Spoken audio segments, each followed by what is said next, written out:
So I recently completed Crash Twinsanity, and I really want to talk about it with you guys.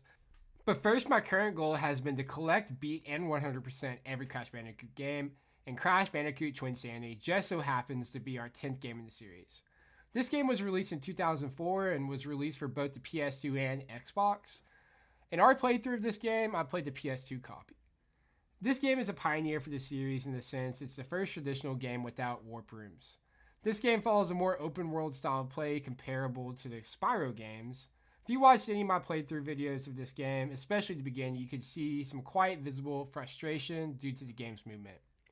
Come to find out, my PS2 controller was just cooked, and after fixing that, the game got so much more enjoyable to play. Now the question at hand, is Crash Twinsanity a good game? Let's dive into its gameplay and find out. The game starts off in Insanity Beach, and in order to 100% the game, you have to collect all 6 gems in each level. There are 4 areas, and each area comprises of 3 different levels. Each area also has gems to collect. There's Insanity Beach, Iceberg Lab, the Academy of Evil, and Twinsanity Island. To keep the video from being super long, I won't dive into the gems unless they were super hard to get. So starting out in Insanity, we find our first official level in the game, Jungle Bungle. We are quickly greeted by what seems to be Coco. She gives us a bunch of tutorials on how to play the game and how to utilize the movement, which is always a good reminder since we haven't played a real Crash game since Wrath of Cortex on the PS2. After a little bit into this, it is revealed that Coco is actually Cortex. I mean, hold on now. I did think she got a little bit uglier, but I don't know. I guess it kind of made my theory make sense that it might not have been Coco. I mean, she was pretty ugly. But regardless, Cortex has assembled basically the Legion of Doom to unleash their wrath on me, which I was super confused to see Crunch in that group. I mean, weren't we buddies? Oh well. We fight Cortex in a pretty simple battle where you just dodge and deflect his shots back at him to deal damage. And then you fight against Mega Crash, which you just have to dodge and deflect his shots back also. We fall and Cortex lunges towards Crash. That forces them to become one of those cartoon fights you see in Tom and Jerry, where you're basically just rolling around. This leads into the second official level, which is Cavern Catastrophe. I wasn't a huge fan of this level, but it does introduce the framework of this game. You and Cortex are forced to work together, which is a whole different concept from any other game. All but one Crash Bandicoot game so far has had Cortex as the main villain, and it's kind of a nice change of pace to have him on our side. We basically just roll around the whole time here and fight against some ants, who I'll give more information about in a little bit. After returning to Insanity Beach, we are greeted by the 2 evil twin birds, Victor and Moritz. They showcase their amazing powers by snatching Cortex's brain just to flex. This pivots us to the last level here, which is Totem Hokum. Cortex has a major change of heart here, providing his brain just got taken from his head and sent back to him. This is as Cortex seems to PO a group of bees and he begins to be chased. The next part of this level seems to occur a few times in the game, and that's where Cortex is being chased by something and you're on the opposite side, and you have to remove, relocate, or step on platforms to help make his passage safe to the other side. I was not a huge fan of this, especially in the early part of the game where I felt like my movement was off, when in fact it was just a skill issue with a broken controller. But this process repeats itself, but this time being chased by a bear. After passing that, you're forced to navigate through Papu's defenses and tribe to help release Cortex. I wasn't a huge fan of this section as well. Didn't like the spear throwing people. Feel like they had it out for me and they just goink it as soon as they can. Lastly, we're chased by some of his tribe, but they weren't too hard to lose. We didn't get to go against our first main boss, the Totem God. I did struggle with this one, since I could not outrun his attacks with my controller. Replaying it for 100%, I did just fine though. I thought the soundtrack here was impeccable and the overall fighting experience was neat. After defeating him, you're greeted by the twins again, and they mention how they are from the 10th dimension. This then sparks an idea by Cortex who needs to return to his home base, so after hopping on the boat, we head to our second area. If you enjoyed this video, please consider dropping a like or sub to the channel. Currently, most of the people watching this video are not subscribed to the channel, and showing support to the channel can help us improve the quality of the videos and the games collected and played. So thank you so much, and if not, thank you so much for watching so far. But after we arrive in Iceberg Lab, we quickly find out Cortex got locked out, so we follow Cortex to find another way. This leads us into our first level here in Ice Climb. I actually thought this level was easier than the last one. The first segment, you're basically just jumping from platform to platform. After that, we get a cutscene of Cortex talking to the penguins. They're demanding payment, and he's like, payment declined. You're basically out of luck. We keep pushing through more platforms until we awaken Aku Aku and fight him. Something I love about this game is the mini bosses and the main bosses. You never really know when they're going to come, and it kind of keeps you on your toes. Aku Aku is probably the easiest boss in the game, though. After defeating him, he decides to join the team.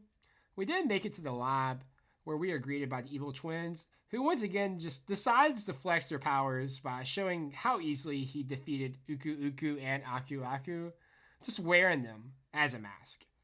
It also brings a little dialogue of how Cortex ruined their lives and how they're going to return the favor, blah, blah, blah. Then they bring a huge army of ants, who is pledged to them and tries to eliminate you. After defeating them, Cortex mentions the need for more crystals, which brings us to our next level, Slip Slide Ice Capades. Golly, I said that terribly. Which brings on this hilarious cutscene. Besides the cutscene, this level is pretty cut and dry. Just dodge the nitro boxes and any obstacles. The gems are pretty hard to get though, in my opinion. Our final level here is High Seas, High Jinx. And this one was the hardest level in the game for me. While trying to get all the gems, I could not for the life of me get the yellow gem here. And it ended up taking multiple hours and resets to do so. Could be a skill issue, I don't know. We are then met by N-Gen, who will shoot up rockets trying to hit you. You can successfully dodge his barrage of attacks, and he will throw a TNT that will damage the ship. After destroying the ship, you fall. And I thought this was the end of the level. I thought he was the final boss. And now being chased by some rusty walrus in what seems to be like a never-ending level. Which takes us to our final boss here. Inbiro and Entropy. Which, hey, it was cool to have a duo battle. Entropy seems like he's been in the gym. Biro drinks a potion and turns into a monster. Who would have guessed? You have to dodge Inbiro's attacks. And after doing so, Entropy will come and destroy the platforms and the multiple little platforms. You can dodge his attacks and stay off the falling platforms, and you can hit him when he gets tired. Repeat this process 3 times and you can win. We then retreat to Cortex's lab when Coco comes out of nowhere and tries to be the hero and stop Cortex. This results in her being frozen. Cortex then says only one person can help and refers to his niece Nina Cortex at the Academy of Evil. So we are now heading to our third area, which is Academy of Evil. This has to be my favorite area. Our first level here is Boiler Room Doom. This is probably the most stimulating level in the game, or one of them. It makes you think and you just gotta stay engaged the whole time. I mean, you're basically just having to turn on and off and operate different switches the whole time, but it's pretty fun. But out of nowhere, we have to fight Dingodile. What is he doing here? How did he get here? He can't fly. Was he on the ship? But he was actually a really annoying boss. It took me multiple attempts, for no good reason either. I think I was just kind of frustrated, and that caused me to lose focus. But after defeating him, we are led into classroom chaos, which just gives me a lot of like Bully vibes. You gotta dodge the school monitor, and he kind of just looks like someone from Bully, if he was an alien. But super fun level, and you also get to play as Cortex, which was really fun, or play just as Cortex. Nothing important to the story happens until we run into Nina, who is my favorite playable character ever. She is just so unique to any character we've had the chance to play as so far. She has bionic hands, so she can zip from spot to spot. Incredibly strong and just funny animation as she moves. She kind of just skips around nonchalantly, no matter the circumstance. Playing as her brings you to the final level here, which is Rooftop Rampage, and this is just full of combat. After so long, you eventually get to a segment where Crash tied the airship to a bus for some reason, and the bus is coming towards you, destroying all the platforms. This was slightly annoying. I feel like it was a little bit glitchy, but it was kind of fun. This leads us to our next boss, Madame Amberly. This is a pretty easy boss if you just kind of have, patience. You just have to run side to side and shoot down any of the platforms she sends up. After her wave of doing that, she tries to throw objects towards you, but shooting them can redirect her and send back to her and hurts her. Doing this cycle 3 times can defeat her. We then return to the ship where Cortex finally realizes how he remembers the birds. It was his original pets during his time at the Academy. Who could have guessed? It was his first experiment with the Evolver Ray, when it took a massive detour when the ray hit them and sent them to a different dimension. And he was just devastated, man. After gaining all the crystals, the lab teleports into the next dimension, leading us to our 4th area, Twinsanity Island. This gives us a cutscene of evil Crash taking Nina and running. We proceed to chase after him to start the first level in this area, Rock Slide Rumble. Another funny cutscene of Cortex and Crash here. Besides that, pretty much the same exact design as the previous levels. After completing it, it takes us to Bandicoot Pursuit, where once again, it's this same kind of level. Instead of taking Nina, he takes Cortex, and we get that similar level to the one in Insanity Beach. I was also not a huge fan of this one, but it was much easier to go around since my movement was fixed. Our last level here is Ant Agony, and jeez, was this a long level. This is probably a top 5 level in all Crash Bandicoot though. Being such a long level, they did such a good job to make every detail matter. The soundtrack was amazing, and just the design and how the level felt, it was just so smooth. So many different patterns you had to memorize, so many different massive fights with the ants. It was a great final level in my opinion. We even get a random cutscene of Cortex's crew trying to steal the treasure, when out of nowhere, Cortex is like, oh, I wouldn't take that. That belongs to this guy. And it's Spyro. What is he doing there? He's always about his treasure. Mr. Moneybags probably sent him. But after completing the level, we are finally met with fighting the two birds. There's 3 different segments and 3 different characters you get to use. Our first fight is with Nina. You have to zig and zag your way to the top of each pillar and destroy the source of energy. If you do this to all 6 pillars, it takes you to the next segment with Cortex. With Cortex, you have to dodge your laser and shots. If you just outrun, shoot, and run before it shoots again, it is rather easy. Lastly, you get to fight as Mega Crash, which I had this huge built-up scene in my head, and it was super underwhelming. I was so excited, but you could just spam attack and defeat him in seconds. We get our final cutscene of the birds fleeing, and they just so happen land into Evil Crash's home. RIP. And then Cortex decides to double-cross Crash when his machine backfires, and it sends Cortex into Crash's head, living out probably anybody's nightmare.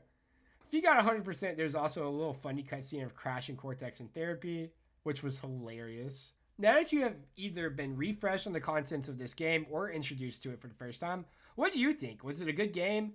My opinion is that it might be one of the top games in the franchise. For a game to go in a completely different direction than any of its previous games and make a game so personable, so funny, and such a good story is beyond impressive to me. I thought the storyline in this game was so neat to have a completely different villain as the main bad guy this time, and then having the previous main villain as your partner and all of his previous henchmen still out to get you was a great way to introduce nostalgia and brand new storylines. As always, the soundtrack was amazing as well as the gameplay. In the beginning, I was really upset with this game, and then I got a new controller and my experience quickly changed. I'm very curious to see how future games go and which direction they take. Do they go back to the traditional warp rooms, or do they keep this style of basically an open world game? It was sad you couldn't play as Coco or Crunch, but being able to play as Cortex and Nina made up for it. Like I stated earlier, Nina is by far the most fun player to play as. Her movement and action-packed levels made this game for me. I would absolutely buy a spin-off game featured around her. Also, if you played this game, they mentioned Cortex and my daughter, which I looked into it, and they kind of threw that in as a little mystery because they mentioned daughter. They didn't know which direction they were going to go in, so it was kind of funny. But with that being said, my overall rating for this game is a 9.5 out of 10, which is a 95%. After initial frustration of my controller, it really became such a fun, goofy, and interesting game. If this was a test, that 95% would grade out as an A, and this would land Twinsanity as a great game. Once again, super interested to see where this franchise goes now, if they continue to experiment, or if they revert to their old style. What did you think about this game? Were you a fan, or did you like the original games more? Let me know in the comments. With that being said, our next game in this series is Crash Purple Ripto's Rampage for the Game Boy Advance. I'm not super excited for this one since I wasn't a huge fan of Spyro Purple, but I'm always willing to give a game an extra chance. Thanks so much for watching. I hope you all have a wonderful day.